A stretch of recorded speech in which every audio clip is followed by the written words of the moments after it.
won't know the population standard deviation, right? So you're either going to get it right or wrong based off of your understanding that this technique correlates with this piece of information. See, could I do a font color there? Oh, there we go. Make it pop a little bit. All right. So we learned by the central limit theorem that the mean of the sampling means is the same as the population mean. Dylan and Hannah, can you just split up, please? You know, just for today. That'd be great. Thanks. Try to go for subtlety sometimes, but it doesn't always work. So anyway, 730,000 is what our population mean is going to be. All right. And that means that that's our mu sub x bar. So we know the mu. They told us in the problem. We've learned over the last couple of weeks that mu sub x bar is the same as mu. All right. We also learned with the central limit theorem discovery activity that if we take whatever the population standard deviation is, so in this case 60,000, and divide it by the square root of the sample size, SQRT, the sample size is 40, the average price of 40 recently purchased Westchester homes. All right, that's the sample size. So square root of 40 goes in there. Pop that in, and we have our standard, well, it's called standard error for short, but we learned that it's the population standard deviation of the sampling means. All right.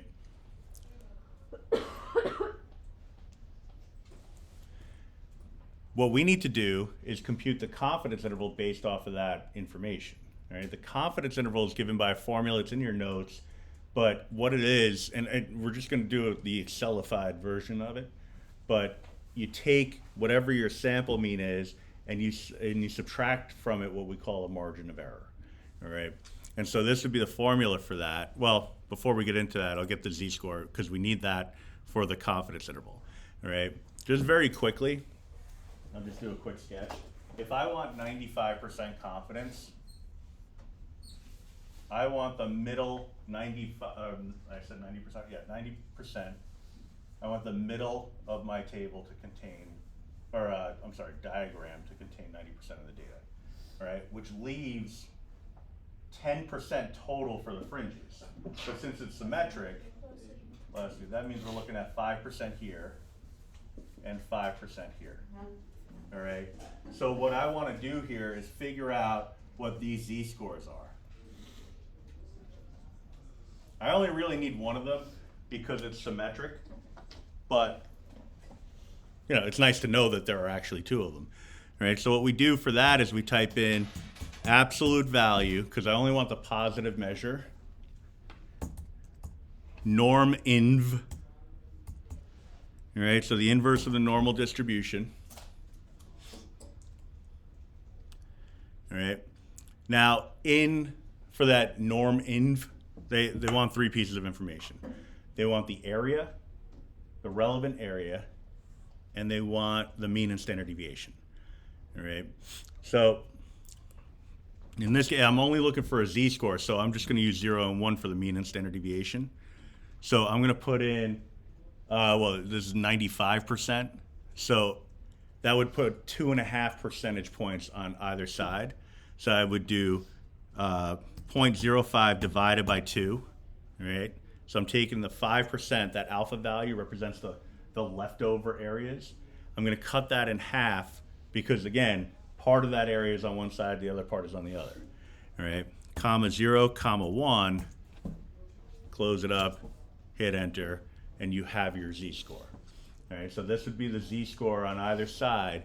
That corresponds to 0.05. Now, it would be negative on the left, positive on the right, but like I said, all we care about is the absolute measure. All right. So then for the low bound of the confidence interval, it's always going to span from one number to another. So the low bound is going to be the mean. And we know this recurring theme from throughout the course. If we do it right the first time, it becomes copy-pastable and we don't have to worry about messing it up down the line. All right, so we want to be careful about this and be as general as possible. So minus this number times this number. All right. Times which number? So this number times this number. So the C2, which is the 730,000, minus the B6, which is the 1.59, blah blah blah. Oh, I'm sorry, 95, times the 9,486, blah blah blah. All right. So that's going to give us a low bound. And this should have a kind of a similar feel to when we did usual and unusual values and outlier computations, things like that, where we're just finding, we have the mean and we're subtracting and adding some kind of buffer value to it. All right. But I don't want the references to the mean of the sampling means and the standard error about the mean. I don't want those references to change. So I'm going to put dollar signs around C2 and C3. But I'm going to leave B6 alone. Now I formatted this, and we've learned this throughout the course also. Formatting your spreadsheet is really important because if you have consistency in your format, it pays off when you copy paste. So in this case, I'll hit enter, but now when I copy Command C, paste Command V, it puts it over here, and I can see that it's now, I don't have a number in here yet, but it's now referencing, instead of B6, it's referencing E6. Right? So when I put a number in there for E6, it's automatically going to compute this formula. And that's because the relative positioning between what I'm computing and what I'm pulling never changed. Right? This value here, 1.95, whatever, is 1 over and 2 up. Same orientation here, 1 over and 2 up. If it has the same relative positioning, it's going to call the appropriate cell. All right, so I'll lock that in. And I could do it again here. And again, once we change these numbers, these values will change accordingly. All right, but I also need the high bound. So high bound mean plus this number times this number.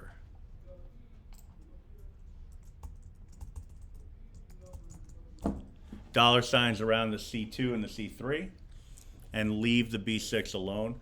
The relative positioning between this bound and my z-score for this little cluster of computations is going to be the same as for the next cluster and the one after that. All right, so I have my upper bound, but again, now it's copy pastable, and we're good to go. All right. But let's address the first confidence interval, because a confidence interval is not complete unless you have a conclusion statement. All right? I know in a math class, we don't like the word so much. All right? But I can tell you that if you submit this assignment and you don't include the words, you're not getting full credit. All right? Any software that you use that computes a confidence interval for you always gives, like legitimate statistical software, not ordinary calculators, but it always gives a statement, a conclusion statement. We are 95% confident, and from there we go. It's a templated response, which is why software can do it that way, but it has to be there. All right, so we are, not I am, appropriate statistical language. We are 95% confident that the population mean, now this is, in context, it's the price. Population mean price is between, and then you just account for the two numbers that you came up with in your confidence interval. It's dollar values. So you should round it appropriate to money. If you want to go nearest dollar, I mean, I don't know too many people who've bought a house and they paid $732,341.01. It's usually a full dollar amount, so round it appropriately. So you could do it that way. You could also go to the nearest cent if you want, because it is money, or if you want to be technical about it. So 711,406. You don't have to worry about commas for like thousands of places and stuff like that. And 748 593. Oh, 594. All right. I have it formatted, so even though it kind of writes it all in one line, it'll put it as an overflow. All right. So the good thing about this is, I mean, again, we don't love the words, but you can copy paste this. All right. So, but let's cross that bridge in a minute. What it tells us in terms of an interpretation is it's the likelihood that the actual population mean will be somewhere in this interval. All right. So I have an example that I always use. It's not the greatest, but it gets the job done most of the time. If I were to ask you, are you more confident if I give you an age range, which would you be more confident actually captures my age? If I said my age is somewhere between 40 and 49 versus my age is somewhere between 0 and 99. Which one are you confident is going to catch my age? What did we say? 40 and 49. 40 to 49? Okay, well, I appreciate that, but I'm 52, so you're all, no, I'm just kidding. But you're not shocked, which is really heartbreaking. So, no, I'm 44, so actually, it turned out you were right. But if I asked any random person, I don't even show my face, I just call them on the phone, take a guess. Which one do you think is going to catch my age or capture my age? Which interval, 0 to 99 or 40 to 49? 0 to 99, because you have a bigger window to work with. All right. Now, if I then told you to make a guess as to what my age is, you're like, well, you just confirmed that I'm somewhere between 0 and 99 years old. I don't know, 2, 98. There's so many different possibilities. Odds are they're not going to get it right.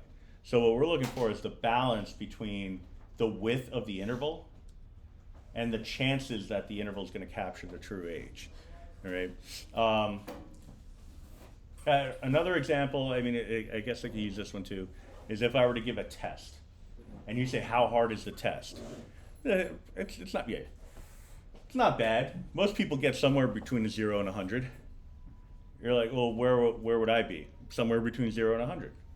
All right, you have told me absolutely nothing, because that's the entire width of possibilities that you could have.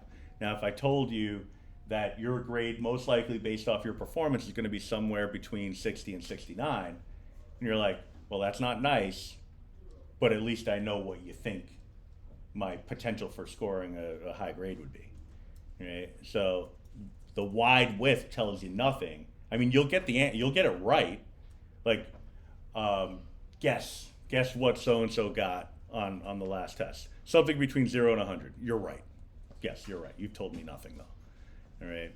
Now, if they say you kind of pin it somewhere between an 85 and an 87, you're probably going to be wrong. But if you are right, then you've told me a lot of information about what that student earned on that test. All right. So that's what a confidence interval does. In this case, we're talking about housing prices somewhere between $711,000, $749,000. That tells me a fair amount of information about what I can expect to pay for a house in Westchester. Right now, this is outdated information, but it does tell you something. I have more updated information. I pulled this right from Realtor.com 2 weeks ago, so it's pretty close to updated. But let's go through the remaining ones. Now, like I said, it's copy pastable. So I'm going to copy this and just make any adjustments that I need to make. So in this case, I'm looking at a 0.10. So instead of the 0.05, make it 0.10. My intervals changed accordingly. Instead of 0.05, I'm going to make this the alpha value of 0.01. All right, and the values change accordingly. So my conclusion, and there is a way to have Excel automatically produce the conclusion for you, but the coding for it is so complicated that it's really not worth it. So we're just going to go copy paste and change the numbers. All right. I generally don't like to do it that way, but that's what we're going to do. 714 396. And the other interval, or the other bound of the interval, 705, 564. All right. Now, the follow-up question, what do you notice about this interval compared to the 95%? Well, 95 went from 711 to 749. This goes from 714. Oh, this has got to be wrong. Yeah, I didn't put the 4 in there. Actually, there's a lot of things I didn't put in there. I don't know what I was looking at the next one.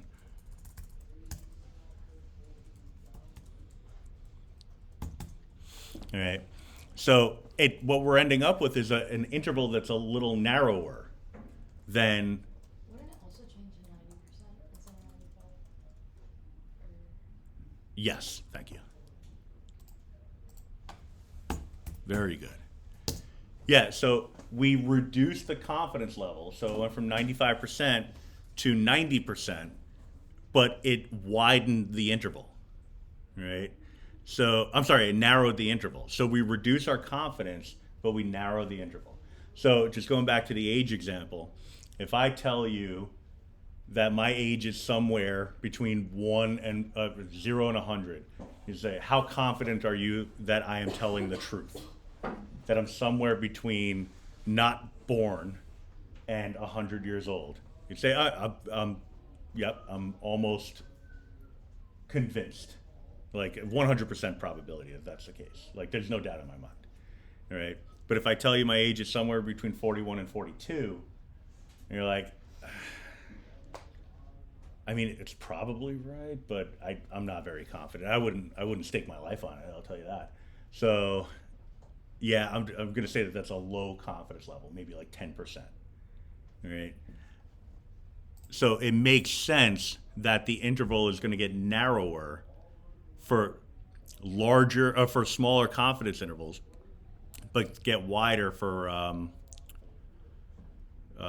higher ones. Right. So smaller confidence interval gets narrower, larger confidence interval, confidence levels, it gets wider. All right. So narrower. And since this is a larger confidence level, this one we know is going to get wider even without looking at the numbers. All right. But we do have the numbers, so we can conclude that it's going from 705, 564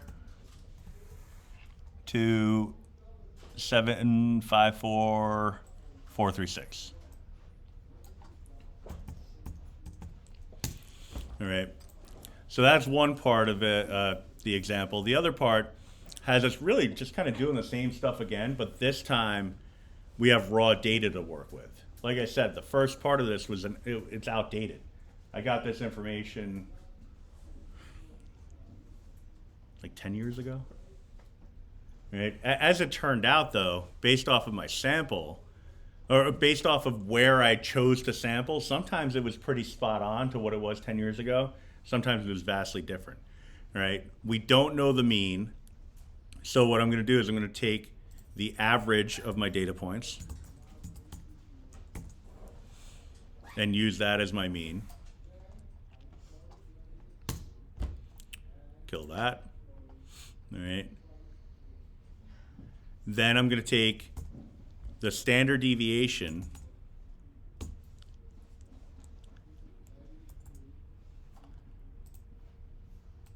of my sample. Oh, actually, no, this time they told us we don't need to do that.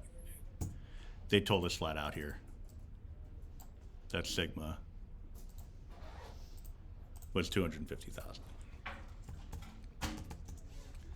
All right, so we have that information. The good news is, bless you, the good news is these numbers don't change. All right, when you're dealing with a confidence interval where you know the population standard deviation, the z-scores are going to be exactly the same. So you can copy the coding if you want, or you could just do a copy and paste values only. All right, so I'm just going to do a quick copy paste. I'll copy the coding in.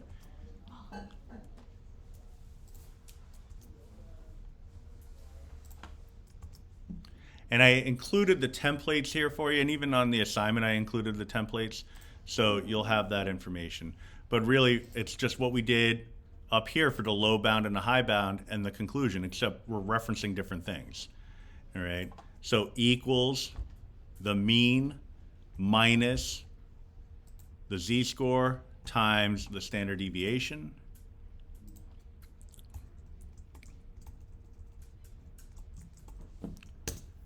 And then do the same thing, but with a plus. All right, so the mean minus the z-score times the standard deviation. All right. And dollar signs all around on the F's. So F13, because I always wanted to refer to those values. All right. For the other one, for the E16, that's going to change depending on what confidence level I'm working with. So for 95%, it's gonna call up the 1.959, but then for a 90%, it's going to call up the 1.645. Right? But fortunately, the relative positioning from the low bound to the z-score is the same, over 1, up 2. And this one is just up 2. So if I take these values, copy and paste it down the line, you'll see that it's referencing the correct z-score. All right? Then it's just a matter of writing in the conclusion. All right? So I do recommend verifying that it's referencing the right stuff, but once you've done that, you can feel good that all you have to do is put these numbers, copy and paste these numbers in the place of the blanks. Yeah. For the high bound, would it be addition or subtraction? Oh, did I do subtraction? Oh, thank you. Thank you again.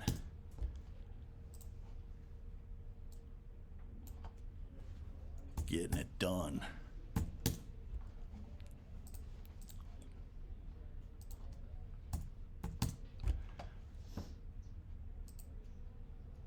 Let's see.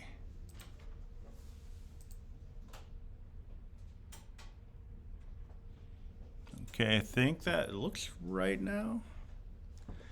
So we're talking just quick double, triple, quadruple check. Yeah, so this is going from like 173,000 to about 1.1, 1.2 million. Right, and if you actually look at housing prices in the area, just Westchester County, you'll see that there is an incredibly wide variation. Right, because you got to understand that there are different facets of Westchester County. Some of it are more rural. Right, and honestly, I mean, I learned this when I was growing up. It was like, why can't we have a Target by my house? You know, like actually, that's not true. Target didn't exist. It was like Caldors, Sears, and Ames, you know, stores that you probably never heard of. But I found out a long time ago that if you bring big business into an area, it'll reduce the amount that you would have to pay in property tax because the business takes care of that. But then you also have to deal with all the traffic congestion and everything that goes along with having that big business in the area, right? Whereas if you live in an environment like this, like there's no Target nearby. I mean, you gotta go to Kisco, right? But taxes are through the roof. Just ask your parents if you don't know. Kate, you have a question? Yeah, on the bottom, wait, do you do like 250,000 divided by the square root thing, or no? You do. I screwed that up, so thank you. So I'll make that adjustment real quick, and everything is going to change accordingly. So divided by square root. So we had our standard deviation divided by the square root of, well, we could do a count if you don't want to actually count. Just type in count, and it'll tell you how many values are in that interval, and just throw a square root in front of that. That being said, it's easy enough. It's a small enough sample. You can just actually count. All right, and you'll see these numbers are all going to change. I'll just have to overwrite these, but. So now these numbers are different. 540,502 and 785,498. All right, so much narrower of an interval than I expected, but it's still wider than what we had before. So when the standard deviation was 60, we were in the 700s. Now it's basically saying that you could be in the 500s or you could be in the high 700s. All right, that's a lot of variation. You know, if you're in the market to buy a house, it's like how much should you be prepared to spend? Somewhere between $500,000 and $1 million. All right, well that narrows it down, I guess, but not as much as I would like it to. All right, so yeah, so I just have to pop these numbers in here, but that's really it. All right, so tomorrow, or you could do it today if you want, but tomorrow you'll have the opportunity to complete this. It's the same general structure. We're making a different assumption for the population standard deviation, and I have a different sample for you. All right. At some point I'll tell you where or how I decided on the sampling process, just because it's kind of interesting. But we'll worry about the mechanics of it for now. This was the last thing for like Schoology submissions. For before break, yeah, exactly.